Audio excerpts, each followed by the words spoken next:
साथियों नमस्कार। आप सभी का स्वागत है अल्टीमेट एस्पायरेंट की यूट्यूब प्लेटफॉर्म पर। आज हम भारत के बजट यूनियन बजट 2026-27 से संबंधित कुछ प्रीलिम्स फैक्ट के बारे में बात करेंगे, जो कि हर एक वनडे एग्ज़ाम हो, पीसीएस एग्ज़ाम हो, उसके लिए इम्पोर्टेंट होगा। और इसका पीडीएफ के लिए आप मेरे टेलीग्राम अल्टीमेट एस्पायरेंट से जुड़ सकते हैं। तो बजट की बात करें तो बजट का वर्णन भारत के संविधान के अनुच्छेद 112 में किया गया है। इसमें बजट शब्द का प्रयोग नहीं है। बजट शब्द के लिए वार्षिक वित्तीय विवरण एनुअल फाइनेंशियल स्टेटमेंट के बारे में उल्लेख मिलता है। तो डायरेक्टली क्वेश्चन पूछा जाता है कि क्या संविधान में बजट शब्द का वर्णन है? नहीं, बजट के लिए शब्द है वार्षिक वित्तीय विवरण। कुछ ऐतिहासिक पृष्ठभूमि की बात करें तो पहली बार बजट जेम्स विल्सन ने पेश किया था 1860 में, स्वतंत्रता के पहले। स्वतंत्रता के समय लियाकत अली खां, अंतरिम सरकार इंटरिम गवर्नमेंट में लियाकत अली खां ने पहली बार बजट पेश किया था। पूछा जाए कि आफ्टर इंडिपेंडेंस, स्वतंत्रता के बाद सबसे पहले किसने बजट पेश किया, तो आर के सन्मुखम चेट्टी ने पेश किया था 26 नवंबर 1947 आफ्टर इंडिपेंडेंस। पीटी में पूछा जाए कि बजट को सर्वाधिक बार किसने पेश किया, तो मोरारजी देसाई 10 बार, टोटल 10 बार सर्वाधिक बार मोरारजी देसाई ने बजट को पेश किया। पूछा जाए कि सर्वाधिक लगातार बार कंजिक्यूटिव ईयर में सर्वाधिक लगातार बार बजट किसने पेश किया, तो निर्मला सीतारमन जी ने लगातार 9 बार, इस बार लगा के लगातार 9वीं बार बजट पेश की है। 9 बार पी चिदम्बरम ने भी बजट पेश किया है, लेकिन वो लगातार नहीं, उसमें एक अंतरिम गवर्नमेंट का भी है, अंतरिम बजट भी है। तो सर्वाधिक लगातार 9 बार निर्मला सीतारमण ने पेश किया है। स्वतंत्रता के बाद पहली बार बजट संडे को प्रस्तुत किया गया। इस बार का बजट जो है 1 फरवरी 2026 को प्रस्तुत किया गया। ये स्वतंत्रता के बाद पहली बार है कि जो संडे था, 1 फरवरी 2026 को संडे था, संडे के दिन बजट पेश किया गया। वित्त मंत्री ने सरकार के विगत 12 वर्षों में 2014 से 2026 विगत 12 वर्षों की कार्य का गुणगान किया है, कार्य का बखान किया है कि ये सब कार्य हुआ है। और विगत 12 वर्षों में देश का जो विकास दर है 7% हासिल हुई है, 7% की वृद्धि हुई है। वित्त मंत्री निर्मला सीतारमण ने कहा कि सरकार के विगत कार्यों से, योजनाओं से विगत 12 वर्षों में देश की विकास दर 7% हासिल हुई है। और इस 7% विकास दर के पीछे कारण क्या था? निवेश, लोक निवेश पर अधिक फोकस किया गया, ढांचागत सुधार किए गए, ऊर्जा सुरक्षा निर्माण किया गया, आत्मनिर्भरता को प्रमोट किया गया, घरेलू विनिर्माण क्षमता को बढ़ाया गया। ये सब कारण थे 7% विकास दर हासिल होने के पीछे। इस बार बजट में 3 कर्तव्य की चर्चा की गई है। इस बार बजट में कितने कर्तव्य की चर्चा की गई है? 3 कर्तव्य। उसमें से पहला कर्तव्य है उत्पादकता और प्रतिस्पर्धा बढ़ाते हुए आर्थिक विकास करना और सतत विकास बनाए रखना, यानी कि economic growth with sustainable development. पहला कर्तव्य था उत्पादकता और प्रतिस्पर्धा बढ़ाते हुए आर्थिक विकास तो करना है, इकोनॉमिक ग्रोथ, उसके साथ साथ सस्टेनेबल डेवलपमेंट के साथ करना है। दूसरा कर्तव्य है लोगों की आकांक्षाओं को पूरा करना, उनका क्षमता निर्माण करना, लोगों की एस्पायरेशन को फुलफिल करना और उनका कैपेसिटी बिल्डिंग करना, यानी जिस क्षेत्र में वो काम करना चाहते हैं उसमें स्किल प्रोवाइड करना, उनका क्षमता निर्माण करना। तीसरा कर्तव्य है सबका साथ सबका विकास, सबका साथ सबका विकास। तो इम्पोर्टेंट पीटी फैक्ट है कि इस बार के बजट में 2026-27 के केंद्रीय बजट में कितने कर्तव्य की बात करी गई है? 3 कर्तव्य। तो पहला कर्तव्य है आर्थिक विकास के साथ सतत विकास, लोगों की आकांक्षाओं को पूरा करना और उनका क्षमता निर्माण दूसरा है। तीसरा है सबका साथ सबका विकास। अब यहाँ से इम्पोर्टेंट पीटी फैक्ट है, बजट का आकार कितना है? बजट का आकार मतलब कितनी बजट में पैसे की बात करी गई, कितना का बजट है। कुल प्राप्तियां भी इसको बोला जाता है। तो बजट का आकार है 53.47 लाख करोड़ रुपए, 53.53.47 लाख करोड़ रुपये का बजट है। जिसमें से राजस्व प्राप्ति कितना होगा, राजस्व प्राप्ति होगा 35.33 लाख करोड़ रुपये। 35.33 लाख करोड़ रुपये राजस्व प्राप्ति होगा। पूंजीगत प्राप्ति क्या होगा, तो पूंजीगत प्राप्ति 18.14 लाख करोड़ रुपए होगा। राजस्व प्राप्ति में कर राजस्व यानी टैक्स रेवेन्यू कितना होगा, 28.66 लाख करोड़, और गैर कर राजस्व या कर भिन्न राजस्व 6.66 लाख करोड़, दोनों को ऐड करके 35.33 लाख करोड़ रेवेन्यू रिसीट हो जाएगा, राजस्व प्राप्ति हो जाएगा। पूंजीगत प्राप्ति, ये दोनों फिगर याद रखना है, ये उतना इम्पोर्टेंट नहीं है। पूंजीगत प्राप्ति में उधार और अन्य देयता से 16.95 लाख करोड़ रुपए प्राप्त होगा। अन्य प्राप्तियां में 80,000 करोड़ और ऋणों की वसूली से 38,000 करोड़ रुपए प्राप्त होंगे। व्यय, ये भी इम्पोर्टेंट है। तो व्यय में राजस्व व्यय रेवेन्यू पर जो एक्सपेंडिचर होगा वो 41.25 लाख करोड़ रुपए होगा।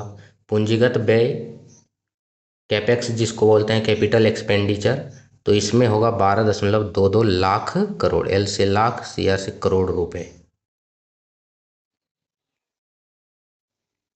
जितना का बजट उतना का व्यय है। प्रभावी पूंजीगत व्यय कितना है, 17.14 लाख करोड़ रुपए। राजस्व लेखा पर व्यय है 41.25, और ब्याज भुगतान, ब्याज के चुकाने में इंटरेस्ट रेट को पे करने के लिए 14.03 लाख करोड़ रुपये व्यय करना पड़ेगा। पूंजीगत आस्तियों के लिए सहायता अनुदान वगैरह के लिए 4.92 लाख करोड़ रुपए। राजस्व घाटा, ये तीनों फिगर वेरी वेरी इंपॉर्टेंट होता है बजट में। राजस्व घाटा कितना है, 5.92 लाख करोड़ रुपए, जो जीडीपी का 1.5% है। और जनरली परसेंटेज वाला फिगर इम्पोर्टेंट होता है, ज़्यादा इम्पोर्टेंट होता है, तो ये तो याद रखना ही है। राजस्व घाटा कितना है, रेवेन्यू डेफिसिट, तो ये है 1.5% जीडीपी का, और अमाउंट में 5.92 लाख करोड़। प्रभावी राजस्व घाटा कितना है, तो ये है प्रभावी राजस्व घाटा 99.64 हजार करोड़, यानी 99.64 हजार करोड़ रुपए, और पूरे जीडीपी का 0.3%, ये इंपॉर्टेंट फिगर है, प्रभावी राजस्व घाटा है। राजकोषीय घाटा कितना है, तो राजकोषीय घाटा है अमाउंट में 16.95 लाख करोड़ रुपए। जीडीपी के परसेंटेज में जीडीपी का 4.3% राजकोषीय घाटा है। प्राथमिक घाटा कितना है, अमाउंट में 2.91 लाख करोड़, जीडीपी में जीडीपी का 0.7%। ये चारों फिगर या फैक्ट पूरे बजट का सबसे इम्पोर्टेंट पार्ट होता है, खासकर ये परसेंटेज वाला। रुपया कहाँ से आता है, तो सबसे ज़्यादा पैसा आता है उधार से और अन्य देयता से 24 पैसे। मान लीजिए टोटल 100 पैसा है, या 100% बोल सकते हैं, उसमें 24% पैसा आता है उधार और अन्य देयता से। निगम कर से आता है 18 पैसे, या 18% भी बोल सकते हैं 100 पैसे में से। आय कर में इनकम टैक्स से 21 पैसे, सीमा शुल्क में 4 पैसे, केंद्रीय उत्पाद शुल्क में 6 पैसे। जीएसटी और अन्य कर से कितना आता है, 15 पैसे। ऋण गैर किन राजस्व से, गैर ऋण राजस्व से या ऋण भिन्न राजस्व से 10 पैसे। इसमें ये याद रखना है असेंडिंग ऑर्डर में कि सबसे ज़्यादा पैसा कहाँ से आता है, उधार और अन्य देयता से 24% या 24 पैसे। उसके बाद सेकेंड है आयकर से 21 पैसे, और थर्ड है निगम कर से 18 पैसे। ये तीनों शुरुआत के जो अधिकतम 3 है, इसको याद रखना है। रुपया कहाँ जाता है, तो सबसे ज़्यादा पैसा खर्च होता है करों में राज्यों का हिस्सा। उसमें टोटल 100 पैसा है मान लिया जाए, तो उसमें 22 पैसे या 22% करों में राज्यों का हिस्सा है। उसके बाद ब्याज अदायगी, ब्याज चुकाने में 20 पैसा चला जाता है। केंद्रीय क्षेत्र की योजनाओं में 17 पैसे जाते हैं, तो ये भी इम्पोर्टेंट है। कैसे खर्च होगा केंद्र सरकार का पैसा, तो ब्याज चुकाने में 14.03 लाख करोड़ रुपये खर्च होगा। परिवहन में 5.98 लाख करोड़ रुपये खर्च होगा। रक्षा में 5.94 लाख करोड़ रुपये खर्च होगा। प्रमुख सब्सिडी में 4.10 लाख करोड़ रुपये खर्च होगा। शिक्षा में 1.39 लाख करोड़ होगा। स्वास्थ्य में 1.04 लाख करोड़। रेलवे को इस बार 2.81 लाख करोड़ रुपये का आवंटन किया गया है। रेलवे को कितना मिला है? 2.8 लाख 81 लाख करोड़ रुपए। पूर्वोत्तर का विकास के लिए 6.81 हजार करोड़ रुपए दिया गया है।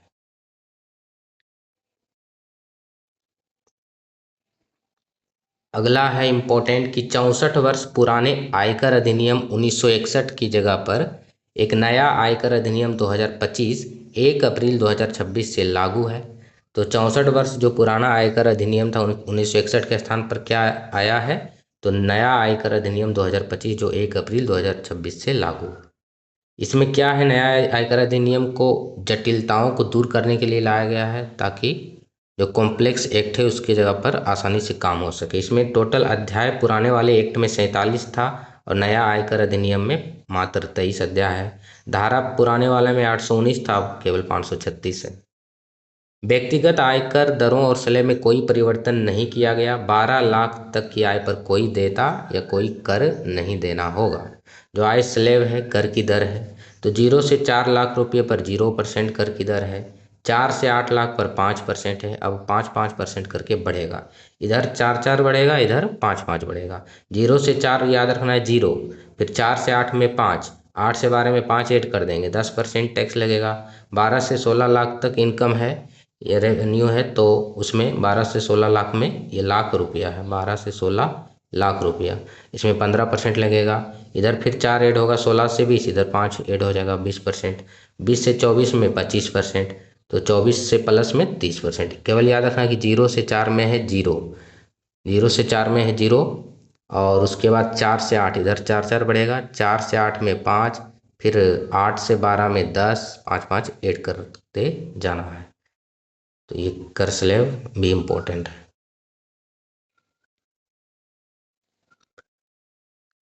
व्यक्तिगत उपयोग आयात वस्तु पर सीमा शुल्क को 20% से घटाकर कितना कर दिया गया है? जो इंडिविजुअल की चीज़ें हैं जो हम विदेश से मंगाते हैं, आयातित करते हैं, उस वस्तु पर सीमा शुल्क पहले 20% लगता था, अब 10% ही लगेगा। कैंसर रोगी के 17 दवाओं पर बेसिक कस्टम ड्यूटी को खत्म कर दिया है, 0 कर दिया गया है। कितने दवाओं पर? 17 दवाओं पर। एमएसएमई के बढ़ावे के लिए एसएमई ग्रोथ फंड के लिए 10,000 करोड़ रुपए का फंड प्रस्तावित है बजट में। कितना? 10,000 करोड़ रुपए का। बजट के अनुसार 2026-27 में ऋण जीडीपी रेशियो 55.6% था और इसको घटाकर 2030 का टारगेट है 50% तक ले जाना। यानी कि ऋण का जीडीपी में रेशियो 55.6% है, इसको 2030 तक 50% का टारगेट है। बजट के अनुसार 2026-27 में 20 नए राष्ट्रीय जलमार्ग, कितने? 20 नए राष्ट्रीय जल नेशनल वाटरवे बनाए जाएंगे। 20 नए का संचालन अगले 5 साल में किया जाएगा, जिसकी शुरुआत ओडिशा में नेशनल वाटरवे 5 से की जाएगी। तो 2026-27 के बजट में कितने जलमार्ग की बात करी गई है? तो 20 नया राष्ट्रीय जलमार्ग का बनेगा अगले 5 सालों में, और जिसकी शुरुआत कहाँ से होगी? ओडिशा में नेशनल वाटरवे 5 से की जाएगी। 7 हाई स्पीड रेल कॉरिडोर बनाए जाएंगे। कितने रेल कॉरिडोर बनाए जाएंगे नए? तो 7 हाई स्पीड रेल कॉरिडोर बनाए जाएंगे। इसका नाम भी ध्यान में रखना है। मुंबई से पुणे, पुणे हैदराबाद, हैदराबाद बेंगलुरु, दिल्ली वाराणसी, वाराणसी सिलीगुड़ी, हैदराबाद चेन्नई और चेन्नई बेंगलुरु, ये 7 हाई स्पीड रेल कॉरिडोर बनाए जाएंगे। ऑरेंज इकोनॉमी को प्रमोट किया जाएगा। आपको कमेंट करके बताना है कि ऑरेंज इकोनॉमी किससे संबंधित है। इंपॉर्टेंट फीटी फैक्ट। खेलो इंडिया मिशन प्रस्तावित है बजट में, खेल को बढ़ावा देने के लिए। अगला है शहरों में वर्किंग वुमेन हॉस्टल, प्रत्येक डिस्ट्रिक्ट में गर्ल्स हॉस्टल बनाए जाएंगे। शहरों में वर्किंग वुमेन हॉस्टल बनाए जाएंगे, साथ ही साथ प्रत्येक जिलों में गर्ल्स हॉस्टल बनाए जाएंगे। पर्यटन के विकास के लिए नेशनल इंस्टीट्यूट ऑफ हॉस्पिटैलिटी बनाया जाएगा। खादी हथकरघा को प्रमोट करने के लिए महात्मा गांधी स्वराज पहल प्रस्तावित है। देश में 3 नए अखिल भारतीय आयुर्वेदिक इंस्टीट्यूट बनाए जाएंगे या खोले जाएंगे। देश में 3 नए अखिल भारतीय आयुर्वेदिक इंस्टीट्यूट स्टार्ट किए जाएंगे, जिसकी शुरुआत रांची और असम के तेजपुर से किया जाएगा। बायोफार्मा शक्ति स्कीम के लिए 10,000 करोड़ रुपए की घोषणा की गई है। कितना? 10,000 करोड़ बायोफार्मा शक्ति स्कीम के लिए। एनिमेशन, विजुअल इफेक्ट्स, गेमिंग के लिए 2030 तक 20 लाख युवाओं को 2030 तक 20 लाख युवा को तैयार किया जाएगा एनिमेशन के क्षेत्र में, विजुअल इफेक्ट में और गेमिंग में। युवा को कॉरपोरेट मित्र बनाने के लिए 5 नए टाउनशिप डेवलपमेंट किया जाएगा। गेमिंग स्टार्टअप को लोन देने के लिए 10,000 करोड़ का फंड बनाने की घोषणा की गई है। एआई टेक रिसर्च में आईआईटी और आईआईएससी में 10,000 नई टेक फेलोशिप प्रस्तावित है। पूर्वी भारत में दानकुनी से वेस्टर्न इंडिया या पश्चिमी भारत के सूरत को जोड़ने के लिए नए समर्पित माल गलियारा बनाया जाएगा। नया डेडिकेटेड फ्रेट कॉरिडोर बनाया जाएगा। कहाँ से कहाँ के लिए? पूर्वी भारत में दानकुनी से गुजरात के सूरत को जोड़ने के लिए। इंडिया सेमीकंडक्टर मिशन 2.0 के लिए 40,000 करोड़ रुपए प्रस्तावित है। इंडिया सेमीकंडक्टर मिशन 2.0 के लिए 40,000 करोड़ रुपए प्रस्तावित है। ओडिशा, केरल, आंध्र प्रदेश, तमिलनाडु। ओडिशा, केरल, आंध्र प्रदेश, तमिलनाडु जैसे खनिज समृद्ध राज्यों में दुर्लभ पृथ्वी गलियारे बनाए जाएंगे। प्राकृतिक रेशे के लिए राष्ट्रीय फाइबर योजना प्रस्तावित है। किसानों के लिए 500 नए जलाशय, अमृत सरोवर डेवलप किए जाएंगे। दुर्गापुर में एकीकृत पूर्वी तट औद्योगिक गलियारा बनेगा। दुर्गापुर में एकीकृत पूर्वी तट औद्योगिक गलियारा। 16वें वित्त आयोग की सिफारिश, जिसके हेड थे अरविंद पनगाड़िया, उन्होंने 41% राज्यों को देने की बात करी है। वित्त को कितना? 41% राज्यों को दिया जाएगा, जिसमें 1.4 लाख करोड़ रुपए हो जाता है। 2047 तक अंतर्देशीय जलमार्ग और तटीय शिपिंग को 6% से बढ़ाकर 12% करने की योजना है। 2047 तक अंतर्देशीय जलमार्ग और तटीय शिपिंग को 6% से बढ़ाकर कितना करना है? 12%। तो ऐसे ही मोर वीडियो के लिए आप अल्टीमेट एस्पायरेंट को फॉलो कर सकते हैं।